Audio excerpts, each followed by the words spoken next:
오늘은 그 좀 전반적인, 예를 들면은 그 이야기를 해보고자 합니다. 그래서 뭐 지금 민주당은 그 경선이 진행 중이지만, 어쨌든 새누리당은 지금 그 대표 최고위원 오늘 사무총장까지 어쨌든 지도부가 인선이 일단락됐고, 그리고 그 뭐 비박 후보들도 지금 나왔고, 지금 민주당은 어쨌든 간에 지금 진행 중이지만 대충 추론 속에서 어떤 대선을 그 시골 지도부에 대한 이야기를 하면서 요즘 뭐 어디 가더라도 지금 진보당에 대한 이야기들이 많은데, 이 진보당과 야권연대 운명이랄지 이 부분들은 어떻게 될 것인가, 이러면서 그 대선 주자 수업 분석을 한번 뭐 아주 뭐 디테일하게 수업 분석보다는 그 후보에 대한 가장 강점과 약점이 각각 뭐가 있는지 뭐 그런 정도의 어떤 언급들을 해보면 어떻겠는가 생각이 들고요. 그리고 이번 대선에서 어쨌든 간에 뭐 박근혜 대 박근혜다 이야기할 정도로 어떤 박근혜에 대한 어떤 부분들에 대해서 한번 우리가 뭐 이 본격 거기에 들어가기 전에 한번 이 시점에서 한번 짚어보는 거 하고, 또 야당 쪽에서는 아무래도 이길 수 있는 후보는 안철수 현상을 갖고 가던 그런 건 아니겠는가 싶어서 여기에 대해서도 한번 짚어봤으면 싶습니다. 그래서 먼저 현재 어떤 전국에 대한 뭐 전반적인 이야기와 함께 민주당은 물론 지금 진행 중이지만 경선을 치룰 어떤 양당의 지금 이제 총선 이후의 체제에 대해서 좀 먼저 이야기를 시작을 하도록 하겠습니다. 그러니까 지금 이제 양쪽에다 이제 포석을 두는 단계인데, 새누리당 박근혜의 포석을 보면 굉장히 두텁게 두고 있는. 그러니까 웬만하면 뭐 친이계도 좀 배려하고 뭐 이렇게 좀 할 것 같은데, 전부 그냥 친박으로 지금 깔고 있는 거는 뭐냐면 아주 단단하고 튼튼하게 둔다 이런 뜻이죠. 뭐 역시 그 2007년에 다 이겼던 선거를 뺏겼다는 그 기억이 주는 그 트라우마 같은 게 여전히 아직 좀 완전히 해소되지 않고 있는 것 같다 이런 생각이 들어요. 그런데 이게 이제 두터운 바둑이 참 센데 중복이 되가 않습니다. 그러니까 두텁게 두는 거하고 중복을 피하는 것하고 참 이게 어려웁니다. 근데 지금 황우여, 이한구, 서병수 이렇게 이어지는, 또 국회의장을 만약에 강창기로 간다면 이렇게 이어지는 거는 굉장한 중복이죠. 그래서 이 중복은 필연적으로 이제 박근혜 사당화 논란을 낳게 될 거예요. 뭐 제 느낌은 그래요. 박근혜가 이렇게 포석을 놓을 때 사당화 논란이 제기될 거라고 하는 걸 모르고 놓는 것 같지 않습니다. 사당화 논란이 있더라도 일단 확실하게 놓고 가자 이런 것 같아요. 그러니까 이건 전략적 선택이죠. 예, 두터움에 대한 전략적 선택인데, 그러나 어느 정도 중복은 불가해요. 이렇게 보죠. 근데 중복이 좀 심하다. 제 느낌은 그렇습니다.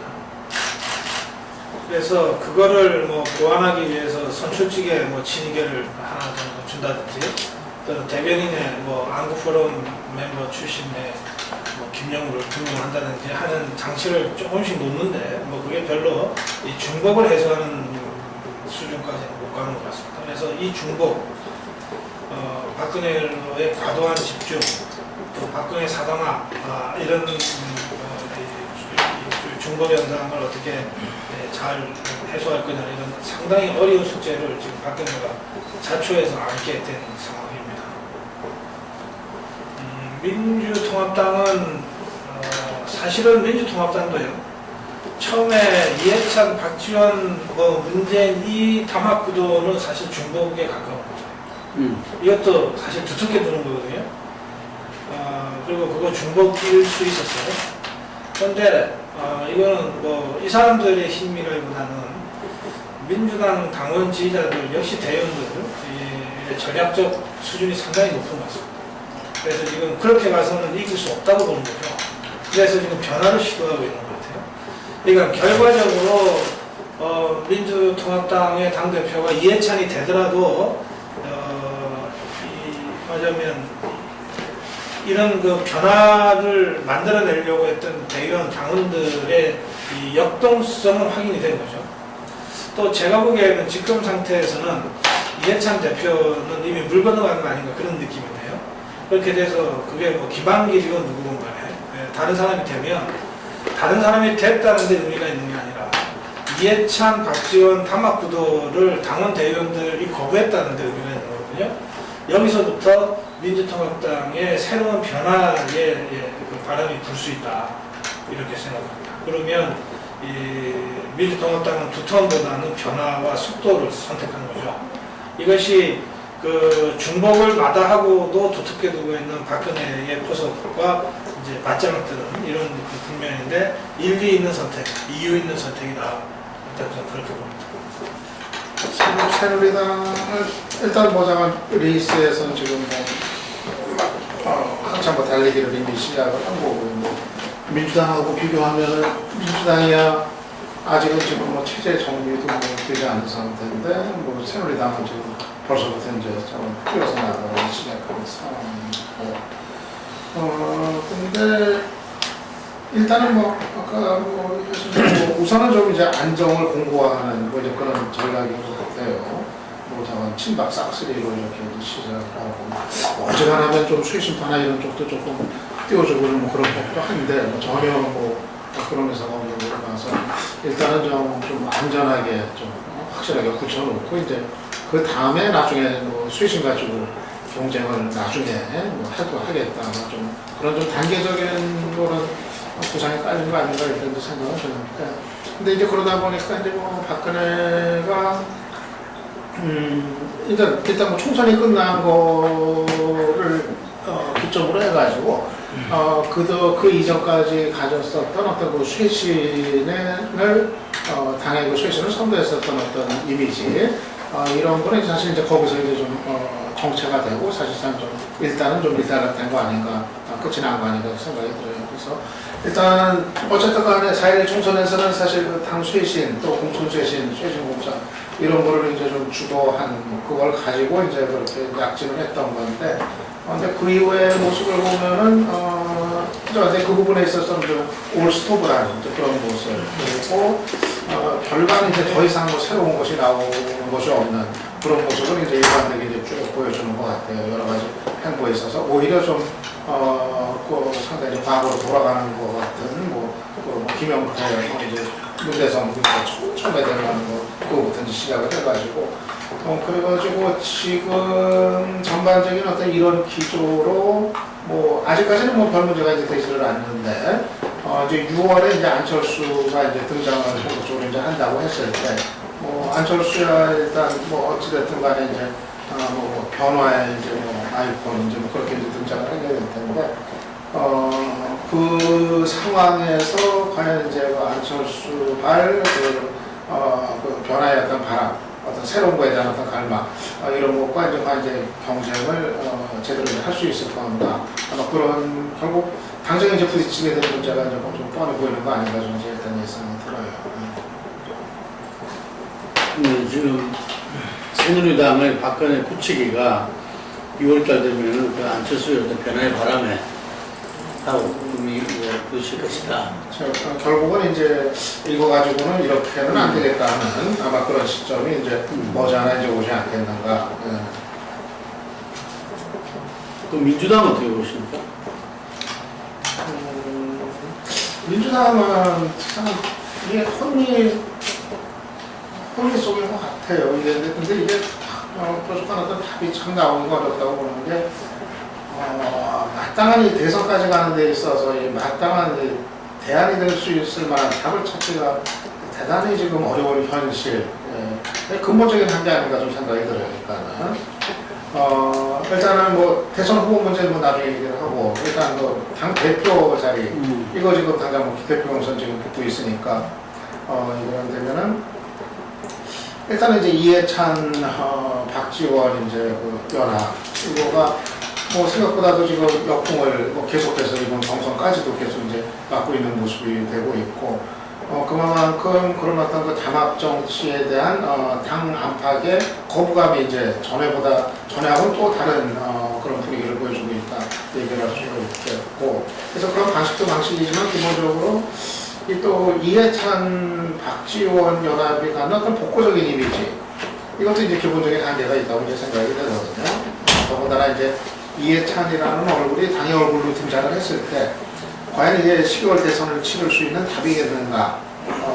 뭐 친노라는 색채가 너무 강하다는 것도 문제고, 또 이 어떤 사실은 그 새로운 거에 대한 어떤 갈망, 유권자들의 이런 거 감안했을 때 대단히 이제 복고적인 이제 얼굴이고, 그래서 결국은 그 대선 연대에서 어떤 확장성 면에 있어서는 기본적인 이제 한계를 안고 있는 이제 얼굴일 수밖에 없는, 그 이제 그 기본적인 한계가 있는 건데.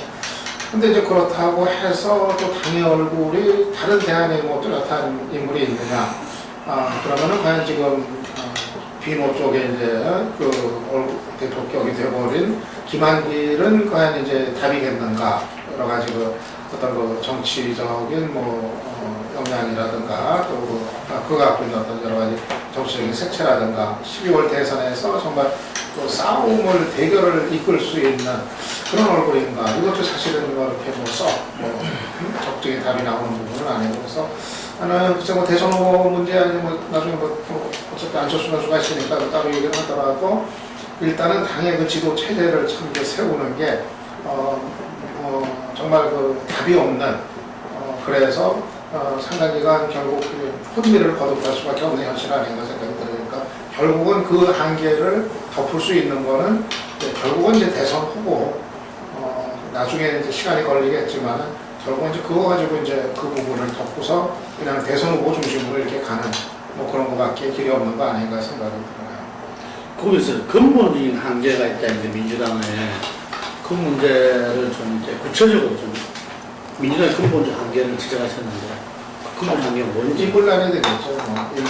인물난, 얼굴이 될 수 있는 인물이 근본적으로 이제 취약하다는 거.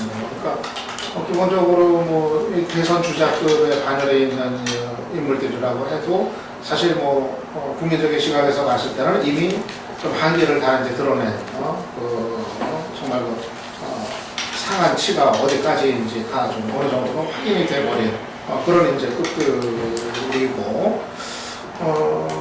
그러니까 뭐 아무튼 뭐 어떤 지금 12월 대선의 어떤 코드나 어떤 시대 정신, 12월 대선을 치를 수 있는 그거에 맞는 얼굴을 찾는 것이 현실적으로 지금 좀 불가능한, 이게 지금 근본적인 고민 아니겠는가 생각이 들어요.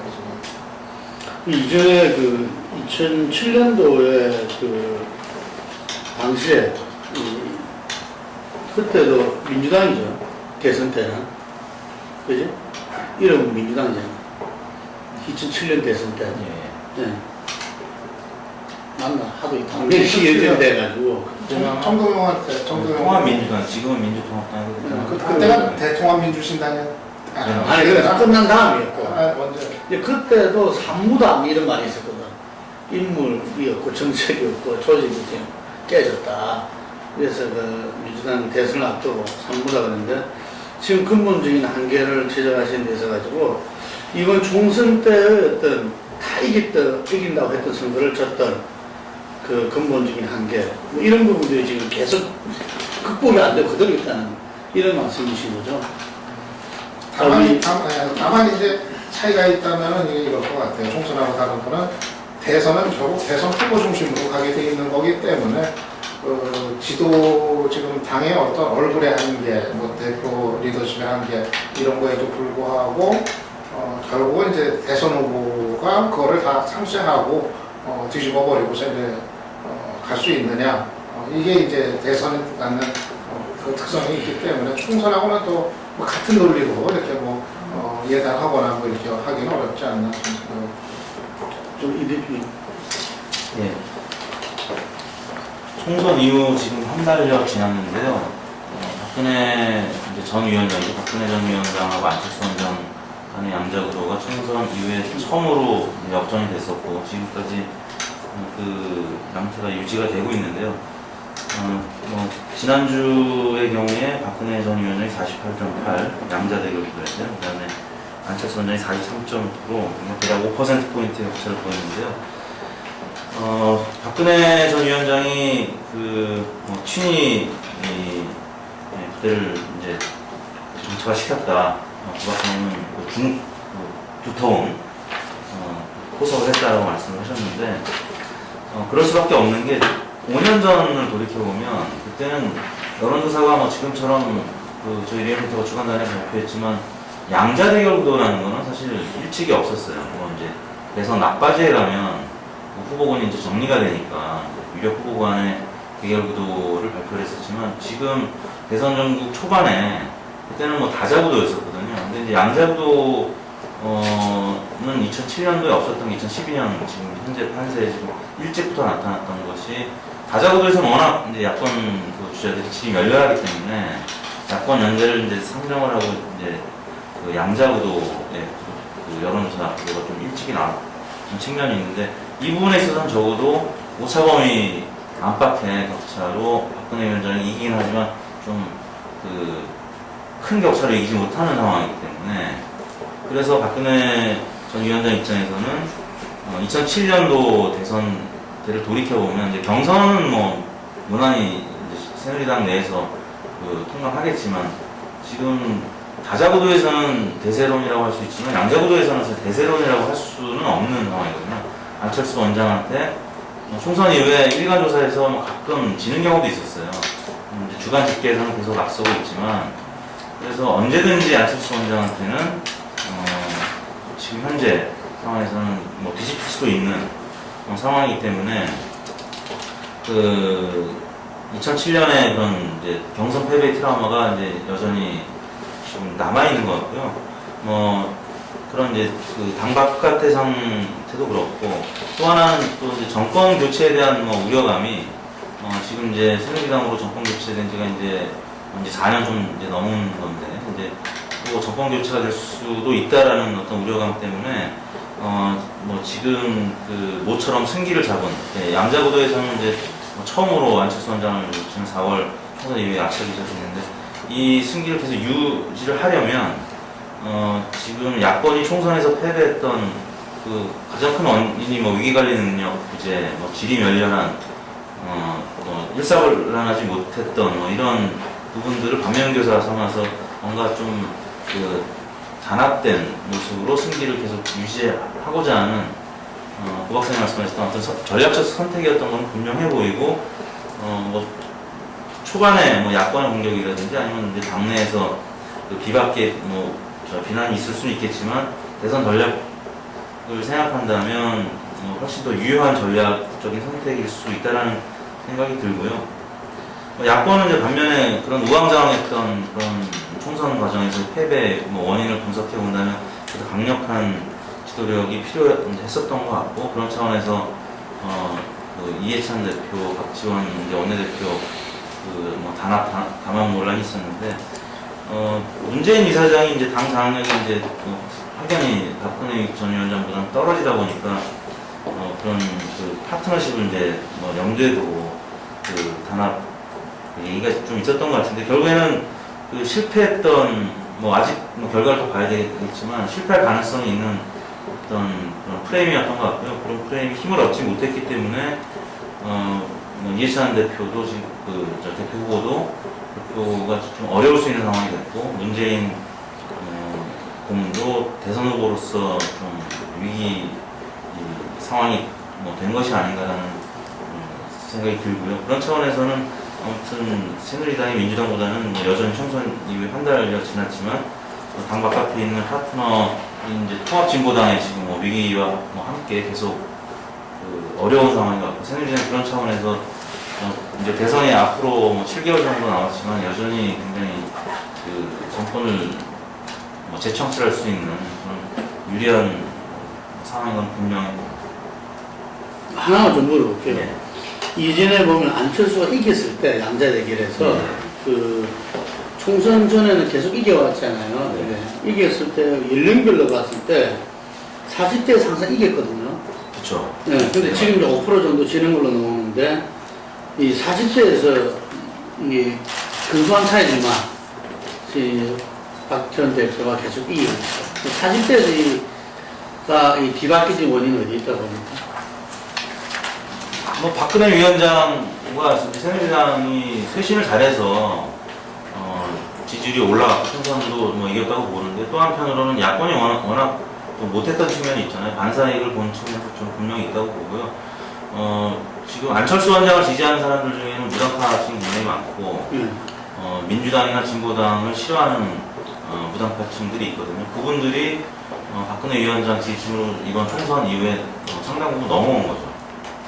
그럼에도 불구하고 중도층과 이 무당파층은 여전히 안철수 원장에 대한 지지를 많이 보내고 있는데 상대적으로 총선 전에 비하면 박근혜 위원장 지지세로 많이 넘어온 거죠. 그래서 향후에 박근혜 위원장이 현재의 구도보다 더 지지를 얻으려면 안철수 원장한테 여전히 지지를 보내고 있는 중도층과 무당파층을 끌어안고 20, 30대를 끌어안지 않으면 계속 좀 불안한 리드를 할 수밖에 없는 거예요. 지역별로 보면 서울 지역에서 박근혜 전 대표 상당히 한 10% 정도, 올랐잖아요. 10%포인트 앞서는데, 저희 여론조사 업계에서 서울 지역을 사실 많이 좀 틀렸던 게, 다른 지역은 모르겠는데 서울 지역은 숨겨진 야권 표심이 여전히 많습니다. RDD 방식을 도입했음에도 불구하고 서울 지역에서 숨겨진 야권 표심이 여전히 있다고 봐야 될 것 같고요. 경기 지역, 인천 지역도 마찬가지입니다만, 경기 지역은 뭐 두 분이 팽팽한 상황이에요. 뭐 이겨도 박근혜 의원이 겨우 이기고 있는 건데, 서울은 지금 여론조사상에서는 5에서 10% 앞서고는 있지만 이걸 뭐 리드한다고 볼 수는 단정할 수는 없는 여론조사의 뭐 기본적 한계 때문에 서울은 숨겨진 야권 표심이 많다고 봐야 됩니다. 지난번에 그러더라고. 그 총선 때 네. 서울 지역에서는 비슷하게 놓으면은 새누리당에서는 졌다 이렇게. 맞습니다. 그랬죠. 예. 근데 지금도 그게 유효합니다. RDD 방식 도입했음에도 불구하고 저희가 여론조사 했을 때 여론조사 결과랑 많이 달랐죠. 그래서 야권 표심이 많이 드러났던 곳이 서울이었거든요. 서울에서는 박근혜 위원장이 지금 10%포인트 앞서고 있지만 이 정도면은 그 오차 범위내 바뀐 승부를 보이고 있다고 봐야 될 것 같습니다. 전체적으로 5% 차이인데 이 현재 이 조사 결과를 그대로 이렇게 뭐 가상이지만 투표로 했을 때는 뭐 오차 범위 내에 있다. 네. 5%도 오차 범위지만 그냥 비슷하다. 네. 이렇게 볼 수 있다는 얘기인 거죠. 네. 다만 안철수 원장은 아직 무소속 후보이기 때문에 여러 가지 변수가 남아있고 출마 선언하면 여러 가지 또 우여곡절이 있을 것 같아요. 그거는 저 예. 후반부에 말씀드릴게요. 예. 자, 그러니까 새누리가 이제 5월 15일날 전당대회를 했는데 이제 언론들의 관심들이 많이 떨어졌습니다. 다 예상했던 거라고 생각해서 그런 것 같습니다. 4.1 총선까지만 해도 이제 새누리나 박근혜 쪽이 돌파하는 과정들에 대해서 이제 기사 클릭수를 보면 굉장히 관심도가 높았습니다. 이렇게 그야말로 비대위 체제를 통해서 한나라 구체제를 이렇게 협파하는데 박근혜가 리더십을 발휘하는 거기에 대해서 굉장히 호응도도 높았고, 그런데 이제 총선 승리 이후에 이제 굉장히 기대감을 많이 가지고 뭐 행보 같은 거라도 이런 걸 많이 취재를 다녔는데 한 달 흐르면서 보니까 특히 5월 15일 날 그런 뭐 다 안 봐도 비디오다 이런 식으로 이렇게 되는 거 다음에 그 역동성이 너무 갑자기 떨어진 느낌이 든다. 그러니까 현재까지는 새 지도부가 형성됐기 때문에 기대감은 있지만은 그 기대감이라는 것이 과거에 이제 뭐 다시 전당대회 한다 했을 때 그 차원까지는 훨씬 못 미치는 상황인 것 같다라는 생각이 들고요. 그리고 이제 새누리당 이제 분위기를 보면은 박근혜 외의 대선 주자는 과연 숨을 쉴 수 있을까? 이 정도 상황까지 가고 있는 것처럼 보입니다. 그래서 새누리는 한마디로 변수가 없는 상황이 계속해갈 가능성을 보여주는 것 같습니다. 반면에 민주당 케이스를 보면 이렇게 뭐 어쨌든 4.11 총선에서 패배하면서 이렇게 거기에 대한 반성들은 뭐 굉장히 다양하게 나와서 너무 다양하게 나와가지고 이게 어떻게 이제 하나로 이렇게 잘 모아지는 지지를 못하고 있는 상황인데 뭐 공천 실패라든가 이슈 관리 실패라든가 아니면 이렇게 뭐 리더십, 그러니까 평시 체제로 전시 체제를 이렇게 맞이했다 뭐 이런 식으로 하는 말까지 나올 정도인데 이런 여러 가지 말들이 있음에도 불구하고 아직도 이렇게 이것을 모아나가는 과정은 안 되고 있다. 여기서 이제 이박 이렇게 역할 분담론이 나온 것은 리더십 회복, 그러니까 단결 이걸 가지고 나왔는데 뭐 세력 간의 연합, 뭐 친노와 호남 간의 세력 간의 연합처럼 비춰지니까 국민들도 관심이 없는 그런 상황, 상당한 딜레마에 있는 것 같습니다. 현재로서는 이렇게 야권 지지층이 현재 야권 지도부가 누가 서느냐를 관심이 있는 것보다는 이렇게 문재인, 안철수 공동정부 이런 기사가 나왔을 때 오히려 관심도가 높은 것은 대권 주자 중심으로 모든 이제 유권자들은 이제 지지층은 그렇게 사고하고 있는 것처럼 보여지고 있습니다. 예. 지금 박근혜 전 대표의 어떤 그 지도력이랄까요, 권력의 강도는 제가 볼 때는 상김의 뭐 버금가거나 더 세다고 볼 수도 있을 것 같아요. 예. 그러니까 이제 상대방은 그런 지도력과 그게 리더십이 있는 거고 이쪽 당은 그게 없으니까 이게 상대적으로 오히려 더 이렇게 영향을 또 미치고 있는 것 같기도 하고. 그런데 이게 이제 이해창의 어떤 그 리더십, 특히 그 2002년도 이해창의 그 리더십과 뭐 이렇게 비슷한 어떤 징조들이 보인다. 이게 이제 지금 비박 주자들이나 어떤 당내에서 그게 상당히 비판하는 거고, 이번에 그 최경환 총장설이 있다가 서병수로 바뀐데도 예를 들면 그러한 이 친박 내에서 문제제기도 있었다. 이런 이야기 들었는데 상당히 지금 앞으로 있어서 과연 뭐 우리가 지난번에도 이야기했듯이 어쨌든 비대위 새누리당 비대위는 성공적이었다. 근데 이 부분들이 이후에 대선에서 어떤 모습으로 드러낼지는 이제 두고 봐야 될 일인 것 같습니다. 예. 이런 느낌이 좀 있어요. 그러니까 박근혜가 당 지도부나 선대위원회를 잘 꾸려서, 통합적으로 잘 꾸려서, 네. 그래서 친이계도 좀 중용하고 소장개혁과도 좀 중용해서 이 사람들이 갖고 있는 자기한테는 좀 약한 중도층이나 수도권이나 2030, 40에 대한 이 소비력, 이거를 좀 잘 부안대로 활용을 해서 대선으로 가는 코스가 있을 거예요. 그럼 뭐 이렇게 어려운 계산이 아니기 때문에 그 계산과 그다음에 자기가 혼자서 돌파하는 코스가 있단 말이에요. 근데 혼자서 그냥 단촐하게 돌파하겠다 이렇게 지금 일단 선택을 한 것 같아요.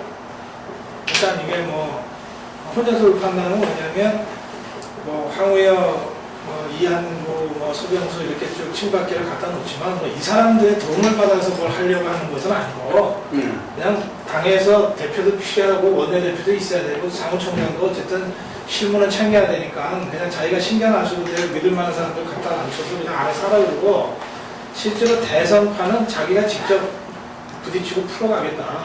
이게 뭐 무슨 친이계나 무슨 소장계획파한테 뭐 이렇게 역할 줘갖고서 뭐 그게 자기한테 뭐 보완적인 효과로 돌아보면 골치 아프고 그래봤자 뭐 효과가 그렇게 있을 것 같지도 않고, 맞으면 직접 내가 민생 행보를 해서 국민들하고 직접 부딪히고 2030, 40 약하다 그러면 내가 직접 2030, 40 만나고, 뭐 수도권 중도층이 약하다 그러면 내가 직접 수도권에서 중도층과 부딪혀서 뭐 내가 깨지든지 뭐 아니면 뭐 표를 얻든지 하여튼 내가 직접 내 손으로 가겠다 이런 것 같아요. 그런 의미에서 이게 지금의 포석은 무슨 친박을 강화한다 이런, 그러니까 물론 겉으로 보면 그렇게 해석이 되지만 또 그게 틀린 얘기는 아니지만 그런 차원의 문제는 아닌 것 같아요.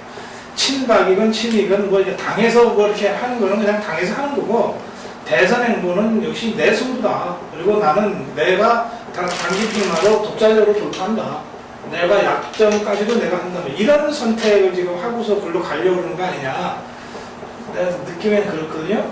그러면 이거는 뭐 이를테면은 지금 뭐 친박 일색으로 친정 체제가 강화되고 이런 식의 해석과 그것에 근거한 비판은 별로 안 먹히는 거죠, 이 사람한테는. 예.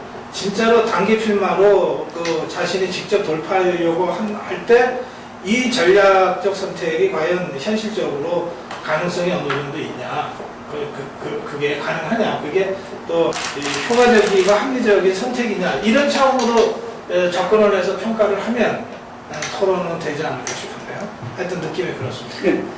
근데 이제 박근혜가 뭐 금방 우리가 당내 경선과 지도부 인선을 통한 어떤 자기의 어떤 대선 체제, 또 그 부분이 전략적으로 이렇게 그 정말 1차적이었고 뭐 이제 중차대한 어떤 결정을 해야 되는 뭐 그런 차원 이미 넘어섰다고 봐요. 저도 이번 총선을 거치면서 넘어섰고, 오히려 과연 박근혜 뭐 경선 트라우마 2007년 그 이야기하는데, 제가 볼 때는 경선 트라우마 마치 당내의 어떤 이에서 자기가 당내에서 이겼잖아요. 이 경선이 막바지에 가서 갑자기 진 게 아니라 오히려 10% 이상 차이 난다는 것이 1.1% 정도로 쪽파진 부분에 아주 결과적 의미가 있는 거지.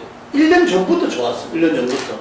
제가 그때 기억하기로는 북한이 뭐 핵무기 발사 안 한 다음부터 뒤집어지고 나서 이 MB랑 박근혜 팀은 그게 한 번도 다시 뒤집어진 적이 없거든. 그게 말하자면 그 여론에서 진 거죠. 민심에서 진 거라. 예를 들면은. 지금 현재 여전히 이렇게 막강한 그거 아직까지 출마도 하는 그 안철수한테 왜 5% 차이로 사실상은 뭐 거의 비슷한 정도로 가느냐. 제가 볼 때는 이 현재 대한민국이 안고 있는 어떤 시대적 과제, 그 문제를 해결할 어떤 능력자, 예를 들면은 그러한 팀, 이런 부분들에 대해서 사람들한테 오케이 라는 것을 갖다 못 주고 있다는 거죠.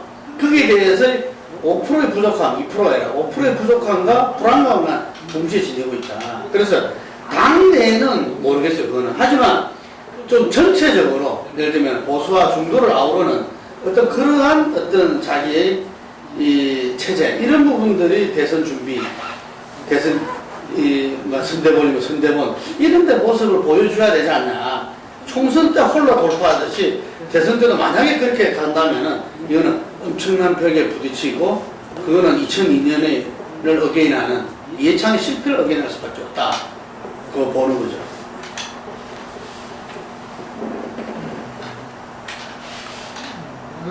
그래서 박근혜가 너무 지금 이제 오히려 이제 여유를 부리는 거 아닌가 하는 이제 좀 그런 이제 좀 느낌이 이제 들어요.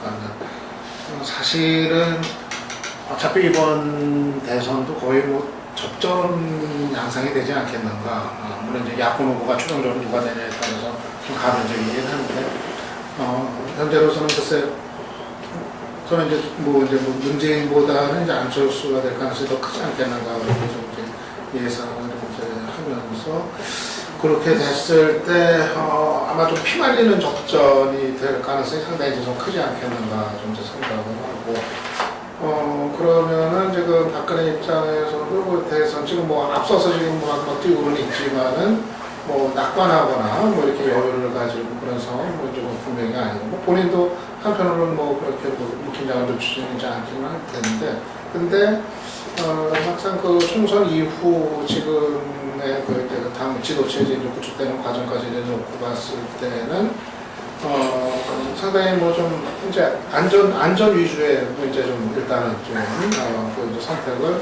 뭐 지금 이제 하고 있다, 이렇게 이제 판단이 좀 되고, 좀 결국 그 지금의 어떤 기조로 뭐 이제 계속 이제 간다고 했을 때 그것도 뭐 확장성 면에 있어가지고, 그러니까는 그 이제 상대가 이제 누가 되냐에 따라서 어떻게 보면은 이제 그 바람하고 이제 또 승부를 해야 될지도 모르는 그런 상황을 또 이제 내다볼 수가 있을 텐데, 그런 거에 이제 맞서가지고 어떤 그 확장성을 가지는 데는 좀 한계를 가질 수 있는 지금 그런 기조로 일단 지금 다시 좀 돌아간 거 아닌가, 좀 이제 그런 생각이 좀 들어요. 약간 좀 모순적으로 들릴지는 모르겠는데, 저는 어떻게 느끼냐면, 나는 박근혜가 지금 여유를 부리고 있다고 생각하기보다는 굉장히 조바심 내고 쫓기고 있다고 느껴요. 그러니까 제가 아까 포석을 굉장히 두텁게 지금 두고 있다 이렇게 말씀을 드렸는데요. 두텁게 두고 있는 것하고 이 사람이 내가 여유있게 이기고 있다고 생각하는 것하고 좀 다르단 말이에요. 말하자면 두텁게 두면서 두텁게 두는 사람일수록 한집 반집 승부로 갈 수 있기 때문에 늘 조바심에 쫓길 수가 있어요. 나는 이 사람이 지금 굉장히 절박하게 자기 승부를 시작했는데 굉장히 외롭게 하고 있다고 느낀단 말이에요. 그런데 이 사람은 누구도 믿을 수 없다고 생각하는 것 같아요. 그러니까 예컨대 다시 아까 얘기를 다시 들어오면 당대표의 수도권에 무슨 남경필을 내세우고 뭐 무슨 정두원을 내세우고 뭐 소장파에다가 주고 친이계에다가 다 줘도 이 사람들이 무슨 나 대신에 무슨 표를 몇 표 끌어올 것 같지 않다고 보는 것 같아요. 쉽게 말해서 뭐 2040도 결국은 자기가 직접 대면해서 뚫든지 말든지 승부고 수도권 중도층도 자기가 직접 대면해서 소통하고 뚫어내면 내는 거가 아니면 아닌 것이지 뭐 자기를 누가 대신해서 그것도 뭐 정치 생명을 같이 해온 사람도 아닌 이 소장파 뭐 저기 개혁파 뭐 이 친이계 자기들 내내 죽이려고 했고 언제 죽일지도 모르는 언제 죽이겠다고 돌아설지도 모르는 사람들로부터 우선 도움을 받아서 무슨 자기가 대선에 뭐 질선거를 이기게 되고 이럴 일은 별로 없다. 이 사람이 오랜 경험에서 그런 생각을 하는 것 같아요. 그러니까 차라리 당은 자기가 골치 아프게 신경 안 쓰는 정도로 정리해놓고 간다. 나머지는 내 승부다. 그러니까 이렇게 생각하고 지금 일단 두텁게 두는 것 같아요. 포석은 두텁게 두고 더 이상 내가 당은 돌아보지 않겠다. 그리고 실제로 승부는 중도층 뭐 2040에서 난다고 하면 이 사람 입장에서 결코 이걸 안심하고 낙관적으로 여유있게 뭐 대충만 해도 이긴다 이렇게 생각하지 않을 거라는 거예요. 그래서 박근혜가 민생행보를 상당히 조급하게 지금 하려고 그러는 거죠. 선거 끝나자마자 민생행보 하려고 그랬는데 뭐 발목 잡히는 바람에 못하고 그러면서 화나고 그러니까 화내고 뭐 이렇게 하는 거거든요. 그러니까 제 느낌에는 그런 면에서 굉장히 조급하게 지금 행보를 하려고 그러는데 아까 이제 김문구 대표 말씀과 연관시켜서 보면 이렇게 조급하게 해서 혼자 돌파하려고 한다? 이게 과연 효과적인 거냐? 예컨대 일반적 시각대로 뭐 소장 개혁파가 뭐 이렇게 큰 표를 많이 가져다 주지는 못할지 모르지만 그래도 어쨌든 표를 얼마나 더 갖고 올 수 있는 힘이 있는데 그리고 역으로 얘기하면 그거는 박근혜가 이 사람들한테 힘을 실어주는가에 따라서 사실은 이게 상당히 달라질 수 있는 건데 그러면 박근혜 입장에서는 자기 진영에 쓸 수 있는 그래도 몇 명의 카드가 있는 건데 몇 개의 카드가 있는 건데 이 카드를 전혀 쓰지 않고 독자적으로 혼자서 돌파하겠다고 하는 게 과연 합리적인 선택이냐에 대해서 나도 의문이에요. 그러니까 나는 그 차원의 문제 제기를 하고 있는 거죠. 저도 이제 약간 뭐 여유를 보인다는 얘기가 뭐 긴장을 안 하고 있다는 얘기는 이제 전혀 아니고요. 그건 이제 저런 이야기죠. 그러니까는 여전히 그 적극적인 승부수가 이제 그 필요한 상황 아니겠는가. 그러니까 뭐 안전 위주, 안정 위주로 그냥 가져가고 해서 승리가 보장이 돼 있는 이제 대선이 이제 아닐 텐데 결국은 적극적으로 그 승부수를 던져야 이길 수 있는 이제 선거판이 결국은 이제 될 거라는 거 그런 걸 놓고 봤을 때는 굉장히 좀 현재 그 기조는 이제 소극적인 이제 기조다 하는 이런 이제 판단이 들고요.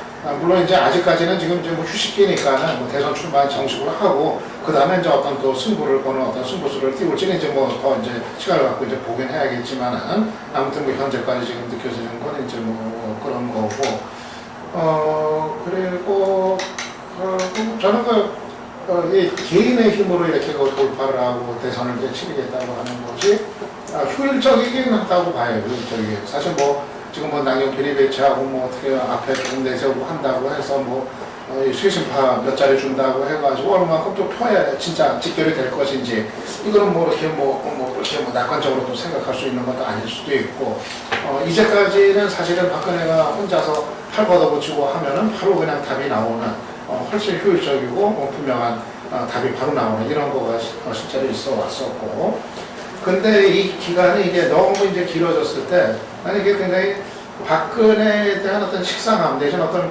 피로증 같은 거, 이런 게 또 이제 발생할 소지는 충분히 있다고 봐요. 굉장히 기간이 여전히 이제 길거든요, 남은 기간이. 그러니까 이제 과거에 보면은 DJ가 괜히 김인석을 옆에 이렇게 계속 선거 치를 때마다 옆에 있게 하고 그랬던 뭐 괜히 그런 것도 아니고, 또 이해창이 선거 치를 때 또 나경원 옆에 계속 있게 했던 거 다 결국은 이제 그런 자기 혼자가 다 해결 못하는 그런 부분에 대한 어떤 보완적인 역할들 이런 거를 다 결국 대선이라는 것이 그런 어떤 그 다양한 얼굴들이 어느 정도는 좀 갖춰졌을 때 거기에 이제 또 여러 유권자들의 욕구를 충족을 시켜주는 거 그런 거 감안했을 때 너무 이렇게 그 박근혜라는 개인으로 대선을 치른다는 것이 또 한계를 이제 가질 수밖에 없는 거 아닌가. 그리고 너무 박근혜밖에 없을 때 그것이 가질 수 있는 어떤 식상함 같은 거 그런 건 또 분명히 있을 수 있다고 생각합니다. 나는 그런 생각이 드는데 뭐냐면은 우리가 금방 말씀하셨지만 그 당시 대선을 치룰 2002년하고 치룰 때 당 지도부가 대선 후보 몇 개 있었냐면 그걸 기억나는 사람이 한 사람도 없어. 그렇기 때문에 제가 볼 때는 현재의 그 지도부를 구성한 거하고 대선을 어떻게 치르는 그 부분하고 다를 것 같아요. 아니 이게 올 대선에서 그러니까 2002년에는 저희 하나가리 당대표였죠. 그러니까 오히려 더 마이너스 그거 교체하자고 계속 그러니까 그거는 상황이 다른데 2007년 경우에는 안상수 원내대표의 당대표가 누구였다? 강재석이었는데 진짜 존재감이 없었어요. 그렇죠. 그러니까 이번 경우도 당대표가 누가 되건 양쪽 다 사실은 별로 존재감이 부각될 상황이 아닙니다. 그러니까 나는 그거하고 대선을 혼자 치르겠다는 거하고는 좀 다르다. 박근혜도 설마 대선을 혼자 총선처럼 그건 아닐 거다는 이야기죠. 이게 아니 그쪽으로 지금 가고 있다는 느낌을 내가 받는데 있다는 거죠. 그런데 그 방법이 좋은 방법이냐에 대해서는 나도 문제를 제기한다 이거지. 막 설마 그러겠냐. 설마 그러겠네. 근데 민주당 같은 경우는 또 조금 다를 것 같아요. 그 대표가 어차피 그냥 뭐 별 역할 안 했거든요. 예를 들어서 이제 이해찬 대표 체제가 됐을 때 그때는 오히려 너무 또 강한 대표가 돼서 또 문제일 수도 있지 않을까. 그러니까 뭐 안철수까지 가지 않더라도. 아니 그것도 그러니까는 문재인 후보, 예를 들어서 민주당에서 문재인 후보가 되고 후보 정해지기 전까지 그랬지. 글쎄. 근데 그 이후에도 글쎄 워낙 센 인물이기 때문에 오히려 그 후보의 역할 같은 부분을 오히려 잠식해 들어갈 오히려 그게 더 부담이 될 수 있지 않을까 그런 생각이 들어요. 지금 당의 중진들을 이해찬 전 총리는 자기 밑에 그냥 이렇게 그 팀원 정도로 생각을 하니까 되겠어. 나는 문재인이 오히려 이해찬 기회에 눌릴 거라고 그런데. 근데 이제 저희 민주당이 따뜻한 분 얘기하면 저는 이제 친박 진영으로 이 새 지도부가 구성된 부분은 이런 측면도 있지 않을까 생각을 해요. 지금 친박 일색이다라는 비난도 있지만 지금 이명박 대통령이 정권 말기고 레임덕이 사실상 시작이 됐고 지지율이 지금 20% 후반이거든요.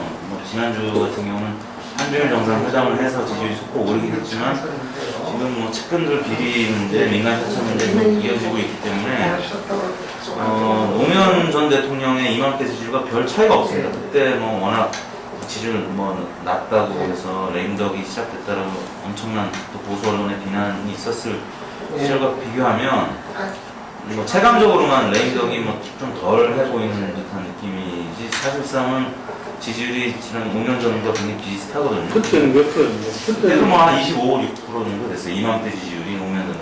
그 정도 했다고? 예. 10%로 내려가지 않아요? 그럴 때도 있었는데요.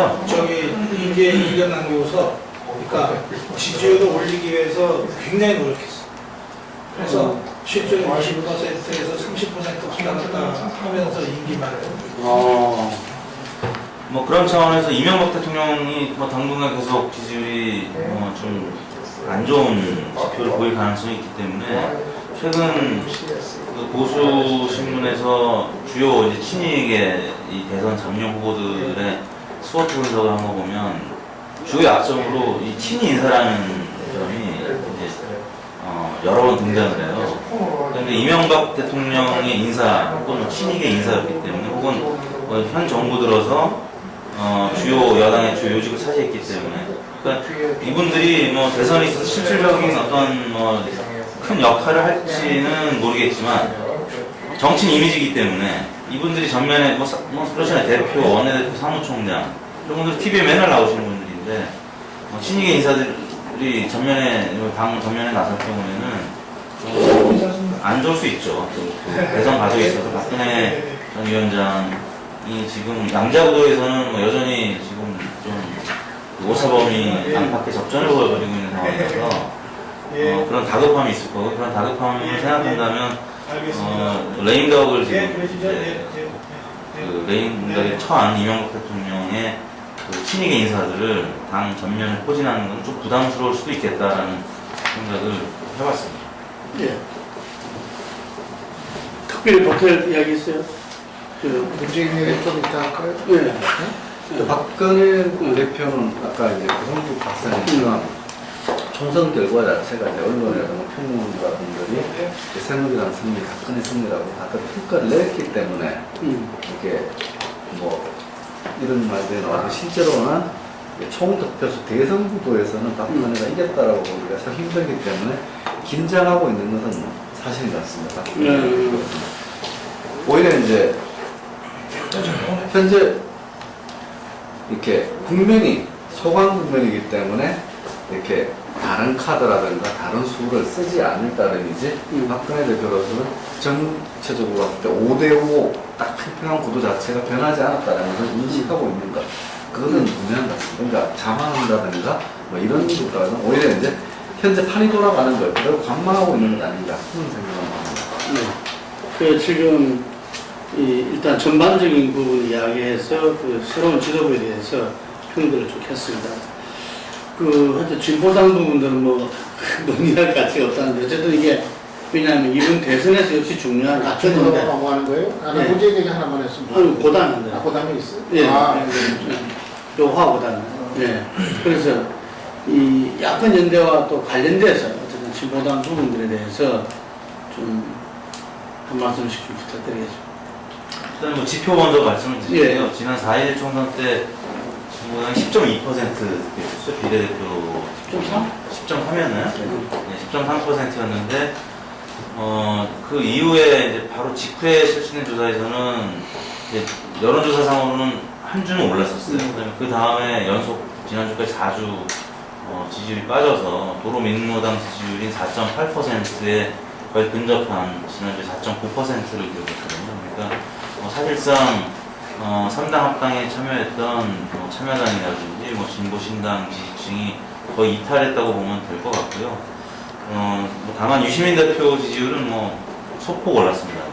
2%대에서 한때 3%대로 오르긴 했습니다만 소폭이긴 하지만 좀 올랐고 이정희 대표 같은 경우는 저희 리얼미터 사차기 지지율에서 역시 한 2, 3주 연속 빠져가지고 무의미할 정도로 2, 3% 정도 지지율 꽤 많이 하락한 거죠. 다른 언론에서 유시민 대폭 올라 이런 오더만 이제 본인 지지 워낙 낮았었는데 이제 많이 올랐다는 게 1, 2% 정도 오르고 이제 4등으로 올랐다는 거죠. 일시적으로 문재인 다음으로 올랐다는 건데 아무튼 그런 의미가 있다라는 거죠. 이제 유시민 대표는 그 가능성이 전혀 없는 후보에서 어느 정도 가능성을 좀 이제 보이는 야권에서 진보당으로서 보였던 측면이 있고요. 아무튼 진보당은 굉장히 지금 어려운 상황이 됐고 지금 사실상 분당 가능성까지 좀 얘기가 나오고 있는 입장이긴 하지만 그렇다고 총선에서 나타났듯이 여야 구도가 1대1 구도가 되면 대선도 역시 박빙의 싸움이 될 수밖에 없는 상황이라서 진보당과 야권 연대는 민주당에서 지금 감히 찰 수 있는 입장은 아니고요. 야권 연대는 여전히 유효한 카드라고 저는 생각하는데 이제 그 향후에 검찰 조사라든지 오늘 이제 압수수색이 있었지만 그 진보당 내 이제 갈등이라든지 분당이 어떻게 수습되느냐에 따라서 좀 상황이 바뀔 수도 있겠지만 저는 야권 연대는 여전히 유효하다, 불가피한 상황이다라고 생각합니다. 저는 이제 이번에 통합진보당 사태로 대선에서 야권이 결정적인 부담을 하나 안고 가게 된다고 생각합니다. 왜냐하면 그러니까 통합진보당이 분당되면 민주통합당이 통합진보당의 혁신 비대위 세력과 연대를 할 경우에 구당권파 세력은 표를 안 줄 가능성이 많아요. 분당을 해서 그런 식으로 가면 그럼 어쨌든 표가 조직적으로 떨어져 나가는 겁니다. 그리고 그쪽에서 후보를 내서 완주시킬 가능성이 많습니다. 동시에 그러면서도 그 상황에서도 이른바 주사파 관련한 이념 공세는 여당으로부터 제기될 거예요. 그리고 그렇게 제기될 경우에 만약에 민주통합당이 통합진보당의 혁신 비대위 세력과 연대를 해도 혹시 너네 중에 주사파 없냐 이런 식의 공격을 이제 여당 쪽에서 할 건데 그걸 사람들이 이념 공세라고 안 봐줄 가능성이 많아요. 그다음에 더 심각한 것은 이제 분당되지 않고 현재 통합진보당으로 그냥 잘 살아남아서 민주통합당과 이제 정치연대를 할 경우에는 이 주사파 색출이라고 하는 이 여권의 공격이 전면화될 겁니다. 그러면 민주통합당의 후보는 자기가 책임져야 될 아무런 일을 안 했음에도 불구하고 굉장히 궁지에 몰리게 돼 있어요. 그렇지 않겠어요? 그러니까 근데 그러한 이 주사파 색출이라고 하는 공세가 터무니없는 이념 공세가 아니잖아요. 국민들 입장에서 볼 때는. 그러니까 이게 예고되어 있는 거예요. 이런 그 공격이. 지금 저 황우여, 김문수 등이 어설프게 지금 뭐 주사파를 국회에 못 들어오게 하자고 하는 바람에 지금 그 위력이 지금 스스로 그 위력을 반감시키고 있는데 저런 방식으로 접근할 일이 아니죠. 그래서 그러니까 상당한 그 대중적 정당성을 부여받은 이념 공세가 야당한테 퍼부어지는 최초의 선거가 될 수도 있어요. 이걸 야권에서 통합진보당 사태를 제대로 수습 못하면, 그러니까 이때 수습이라는 게 부정선거만 수습해서 수습되는 게 아니에요. 국민적으로는 저게 핵심은 주사파의 종파주의라고 국민들이 이해하고 있단 말이에요. 근데 실체가 있는지 없는지 나도 모르겠어요. 어쨌든 국민들 중에 상당수, 예컨대 보수층은 물론이고 중간층도 다수는 진짜 저 사람들 중에 주사파가 있을지 몰라 라고 생각하고 있는 것 같아요. 그것이 아마 지금 통진당 사태에 대해서 국민의 다수가 생각하는 문제일 것 같아요. 그러니까 이 문제는 분당이 되건 안 되건 민주통합당 후보, 그러니까 최종적으로 야권 후보가 되겠죠. 이 야권 후보한테는 엄청난 부담입니다. 안철수가 적어도 통진당의 주사파하고는 같이 할 수 없다 뭐 이런 입장이라면서요. 그러면 이미 그 위기를 피부로 느끼고 있다는 거예요. 그러면 손학규는 그렇게 안 느끼고 문재인은 그렇게 안 느끼겠냐는 거예요. 그러니까 그런데 문제는 이 야권 후보들이 범야권 정치연합이라고 하는 이 대명분을 대놓고 부정하거나 거부하기가 어려운 거죠. 지금 흐름에서. 그래서 나는 안철수에서부터 손학규에 이르기까지 모든 야권의 후보들이 이 딜레마를 혼자 힘으로 풀기가 어렵게 됐다. 그런데 통합진보당 부당권파가 알아서 정리를 해주는 것이 제일 아름다운데 저 사람들의 지금까지의 행태로 봐서는 절대 알아서 풀어줄 것 같지 않다. 그러면서 굉장히 중요한 악재가 야권에 지금 터졌고 해결되지 않고 있고 대선까지 갈 것 같다. 그렇게 생각합니다. 이게 이 새끼라든지 이런 비례대표들이